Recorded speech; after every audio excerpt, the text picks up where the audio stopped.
வணக்கம். தேசம் சிறப்பு செய்திகளுக்காக நான் உங்கள் ரேவதி குணால. போதையில்லாத தமிழ்நாட்டை உருவாக்க வேண்டும், முதலமைச்சர் விஜய் வேண்டுகோள். தேசம் செய்திகள் தமிழ்நாட்டில் இருந்து எமர்கன். சென்னையில் நடைபெற்ற இந்த கூட்டத்தில் முதல்வர் விஜய் கலந்து கொண்டு போதையில்லாத தமிழ்நாடு என்ற வாசகத்தை முன்வைத்து மாணவர்களுக்கு முன் எல்லோரும் உறுதிமொழி எடுத்துக் கொண்டனர். எல்லாரும் கொஞ்சம் கை இப்படி வைக்க முடியுமா? தேங்க்யூ. போதை பழக்கத்தால் ஏற்படும் தீய விளைவுகளை நான் முழுமையாக அறிவேன்.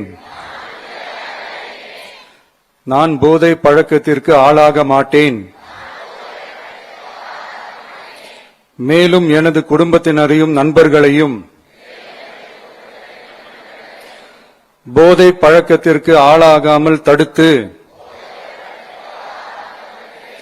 அவர்களுக்கு அறிவுரைகள் வழங்குவேன். போதை பழக்கத்திற்கு உள்ளானவர்களை மீட்டெடுத்து அவர்களை நல்வழிப்படுத்த எனது பங்களிப்பை முழுமையாக தருவேன். போதைப் பொருட்களின் உற்பத்தி, நுகர்வு, பயன்பாடு ஆகியவற்றிற்கு எதிரான தடுப்பு நடவடிக்கைகளின் மூலம் போதைப் பொருட்களை தமிழ்நாட்டில் வேரறுக்க அரசுக்கு துணை நிற்பேன். மாநிலத்தின் வளர்ச்சிக்கும் மக்களின் நல்வாழ்விற்கும் நான் அர்ப்பணிப்புடன் பங்காற்றுவேன் என்று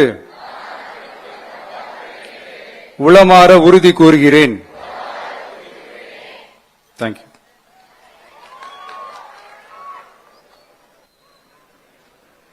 இதில் 15 காவல்துறை அதிகாரிகளுக்கு சிறப்பு பரிசுகளும் மாணவ மாணவிகளுக்கு சிறப்பு பரிசுகளும் வழங்கப்பட்டன.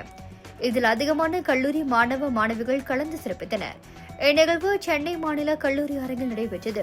இதற்கு முத்தாக தமிழ்தாய் வாழ்த்துடன் நிகழ்ச்சி தொடங்கியது என்பது குறிப்பிடத்தக்கது. இத்துடன் இன்றைய செய்திகள் நிறைவடைகின்றன. மேலும் பல ஆன்மீக செய்திகளை தெரிந்து கொள்ள தேசம் டிவி மலேசியா யூடியூப், டிக்டாக் மற்றும் இதர சமூக வலைதளங்களை பின்தொடருங்கள். உங்களிடமிருந்து விடைபெறுவது நான் உங்கள் ரேவதி குணாலன். மக்களோடு தேசம், தேசத்தோடு மக்கள். நன்றி, வணக்கம்.